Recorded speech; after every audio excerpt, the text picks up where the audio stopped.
Alright, hey everybody. I'm going to do a little bit of a in-depth analysis, I suppose, of the latest 7R trailer, the Rebirth Part 2. We already got one trailer a while ago, and we finally got a little bit of an update.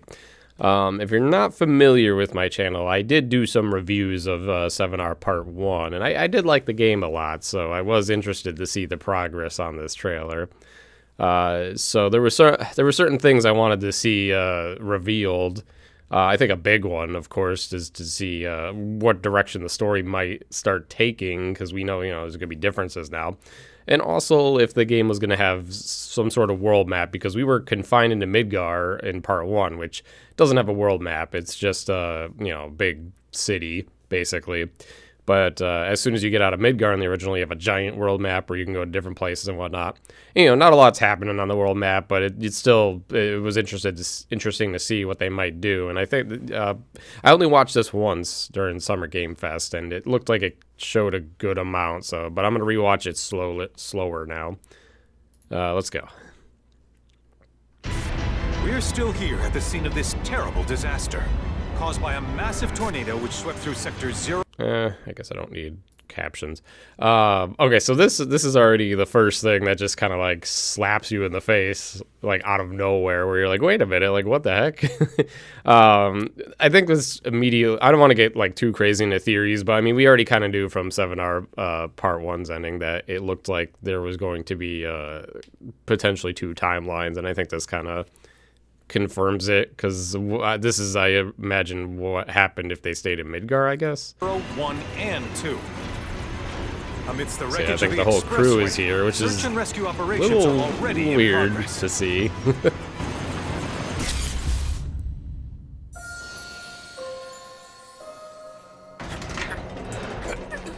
And of course, this is probably the other timeline, I suppose, when they get out of Midgar. Just look at it all. It's so green. Even after everything we've done to it, it's still going strong. It may look that way, but in reality, it's barely hanging on. Looks beautiful already. All right, so this is the first thing I mean, other than the story part, this is the first gameplay thing that really stood out to me immediately in the trailer. This looks like the world map, basically. Which is, it's basically what, just a big field, which, it's fine. It looks like, I don't know for sure, but it looks like you might be able to maybe explore even a little bit around, areas. So they might have actually kept the world map, like, relatively intact, I think. I mean, there's not much to go off of in this, and I don't want to assume, but, it's kind of cool to see. So this is, I assume this is on your way to either Calm Town or the Chocobo Farm. I don't remember where this is, but this is cool to see too. Like maybe a little mini forest dungeon or something. And you're asking I don't know if this would be considered the world map. This is gonna. That's the Chocobo Farm, so yeah, this follows exactly the same as the original FF7 when you get out of Midgar. I mean, you have the choice of skipping the Chocobo Farm, I believe. I guess it'll be interesting to see how it handles it in the remake. Crazy, but oh, Red 13's already in back there. I see everything. Okay, so yeah, this is kind of cool, I guess. Yeah, you can ride chocobos, it makes sense. Scour, okay, scent, interesting commands, okay. Oh, the top has all these markers and stuff, it looks like. I mean, obviously the middle one has to be story progression, I would assume. I don't know if the other ones are just side quests or something. We'll probably find out when we get the game, unless I'm forgetting something from like Integrate or something. This scene, oh my god. The projector scene in 7R Part 1 was visually incredible, and this is the scene I was thinking of that would happen, that could possibly compare to it. And it looks like they are kind of spoiling it a bit, but I'm sure it's more than what we see here, which is this is the Cosmo Canyon scene where however you pronounce that dude's name, the old guy gives you a presentation on the, the way the lore of the planets and their planet works or whatever in the live stream. It is the very essence so I of expect our this to be star, visually also stunning to the look blood at, hopefully. coursing through its planetary veins. According to Hojo, they're connected to Sephiroth. Just another dungeon, it looks like. Standard. Shadows of the Mad, I believe he called them. The first thing I'm picking up on this Or, well, like, I mean, I kind of already mentioned with the roadmap. It does seem a little bit more open. I'm not going to say, like, it's gigantically open or something, but it feels like they, because we're not confined into, like, a city of Midgar anymore, it seems like they're doing a good job of trying their best to make it so that we actually have a little bit more free roam. And right here, this is definitely one of the highlights, I think, of early game part 2 that I was looking forward to, which is the Calm Town flashback scene. Which, of course, the original did really well, so it's going to be interesting to see how this game handles it, because, you know, now that it feels like there's, like, some, you know, slight differences going on, it, you know, it might play out a slight bit different. Was in Midgar. It's probably going to play out similar, though. Whatever happened, he's alive. But why come back now? After 5 years, doing who knows what? We got a little reunion scene here. Well now, think we woke it up. Angered it, more like. A little boss fight, little scrap of a boss fight we get there. Oh, I guess we could look at the HUD a little bit here. So, you know, the left side looks fine as usual. The right side, there's a little bit of a difference. We have these little bars underneath the ATB bars. I don't know exactly what those are meant to be, unless I'm forgetting something, but we do know there seems to be, like, there's going to be synergy attacks, according to what they said. So it'd probably be, like, integrate, I guess. Yeah, I mean, there's not much else to really absorb here, I think. Red 13 will be playable, we know this. We know why they probably didn't make him playable in part 1, is because he showed up at the end. So... should be interesting. We got the Elena reveal. Elena. She may be new, but she's still a Turk. Yeah, cool. You get a fight against her, of course. Which is interesting, because, my memory fuzzy, I don't think we fought her in the original until... I don't think I mean, you had the option in the Midgar Revisit, I guess. I don't know, unless I'm forgetting. But, yeah, I mean, well, we know this. They add more fights, obviously, than the original had for bosses, too, in this. So it's not surprising. It's just cool. Wait, what? Okay. Wow, I missed a little bit there. What's going on here? So areas like this, I can't really figure out where we are. But, you know,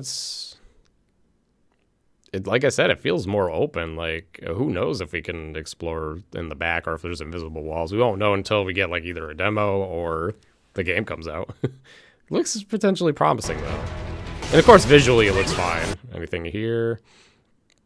Not really. We see Cloud doing weird combos there.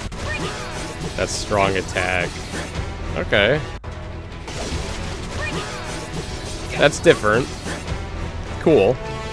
That looked like Juno, right?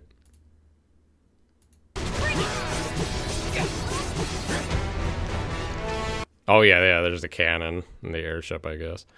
Wow, it looks massive. Yeah, I mean, this has to be the world map too, because, like, this looks, you know, this is right outside where you would be on the world map.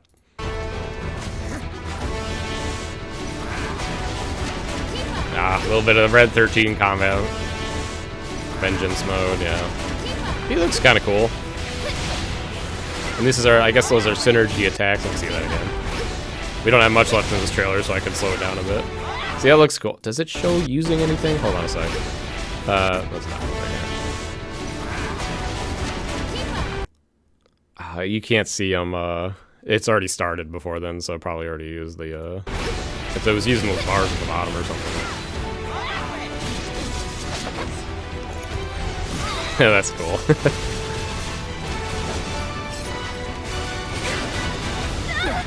I can't wait to see limits again, too. Those were so good. They say she's a monster. That she can peer inside you. Into the very... Alright, so this is another Genova fight. Where is this? So, in the original, the first Genova fight is on the boat. Is this the boat? This might be the original game's first Genova fight, but our second here. It looks like that's the case. Wonder if that means they're going to bring back the sailor uniforms. That might be really funny if they do if they do that again. They say she's a monster, that she can peer inside you. Yeah, into so, the you know, very another depths of your Genova fight, soul, we obviously know that that's she can happening. become those you hate, those you fear. I think it's Genova Birth or something. Is it Birth, Life, Death, I think, are the Genovas, and then Absolute. Memory's a little fuzzy on that, but I think that's right. And they got the reunion scene. You murdered. They're definitely hyping up the reunion scene quite a bit, too. That's interesting. I wonder how that's going to play out on this one. It might be quite a bit different. Okay, so this is... My dad. This is just like in the original where young Tifa tries to take out Sephiroth. Sephiroth is like, fuck know you, and that I killed her. Kind of slices her down. So, who is she? Okay, so this is a little weird. So Sephiroth in the original obviously mind games Cloud a lot, and you know, probably attributed to Genova cells in Cloud, making it easy to manipulate them and stuff. So this could be another fucking around with Cloud to kind of just get in his head. I'm not convinced yet that they're trying to actually push that Tifa died here. Because in the original, we saw who we know, Zack, make sure she's okay and whatnot. Could be talking about Aerith too, I guess, but that might be looking a little too deep into it, but it's just kind of throwing you for a loop. All right, well, that's the trailer. Some pretty good things in there. Because storyline-wise, I like that it's still very interesting. You're still asking questions. You're not sure where it's going to go. It doesn't spoil everything. Based on the way Part 1 went, and what we've seen in these trailers, it feels like the game still is relatively following most of the story. Like, you're still going to basically, it looks like all the same places, you know, meeting the same people, seeing this, you know, probably some of the same bosses and whatnot. I liked the world, what looks like the world map reveal, so that looks like they did a good job with that, if it comes out as good as it looks, unless there's like a shit ton of invisible walls that just stop you from moving. Going back to the story, you know, there's obviously a lot of discourse on the story, because you have like two groups of people, really. You have like the FF7 purists from the original that wanted an exact one-to-one remake, everything the same, nothing changed, just updated graphics. Those people, they probably are gonna check out at this point, or you know, if they didn't already by the end of 7R Part 1. And then you have the other group, like actually that I'm in, where I like this. It's interesting to see where it's going. I like that it's not the same exact story, because me personally, I wasn't big on FF7's story. I thought it was okay, and first time it was fine. These days, if they just sat here and retold it with better graphics, I don't know if I would have cared that much. I like not knowing what's gonna happen, but still knowing, you know, we're gonna go to like Cosmo Canyon and get that cool seed and whatnot, and you know, everything's but it looks like we are going back, or we are going to all the same places and whatnot. So you still get, you know, all those like cool areas of the original. It looks like we're still going there. But it's like there's just some like twist going on, you know. Now we see like, looks like two different timelines created. Yeah, it's gonna be interesting to see how it plays out. I assume the one where Zack survives is probably in the timeline where, you know, the main crew is being hospitalized, or I assume captured by Shinra at that point, but I don't know. We'll see. Anyway, this trailer, I think it did a good job of getting me interested again, you know, like, because I was surprised they released this, because 16 is right around the corner, and I thought they were really just going to hold off on this so that this doesn't detract from 16 coming out in a week, depending on when I upload this video. So yeah, at any rate, I like where this is going. I can sympathize a little bit with the 7R purists that are like, you know, I really wish it was the exact same. But like I said, for me personally, I really like the not knowing exactly how it's going to play out, and it's a lot of fun to play through it. And if you play the original and then you play this, it's really fun to compare and be like, oh, this is where this happens, and let's see how this plays out. And then you're thinking in your head all these upcoming scenes, like how are they going to play it out, you know? Are they going to change things, you know, modernize a little bit more, or keep completely true on a lot of stuff, you know? And of course, I didn't mention this. Yes, the music was incredible in part 1, and and in this trailer, it seems like we had a little bit of the Valkyrie remix, I guess, which, you know, that song was pretty good in part 1 too. I hear a lot of people say it's their favorite. It's not my favorite, but I like it still. So I'm interested to see the music too. Okay, at any rate, I guess I'll stop rambling, and yeah, I'm looking forward to this. Looks like development's going pretty smoothly for it, and you know, I don't know if we'll get a delay, but you know, it should come out early next year, I guess. Whatever early means to Square. All right, I'll see you guys later. Bye.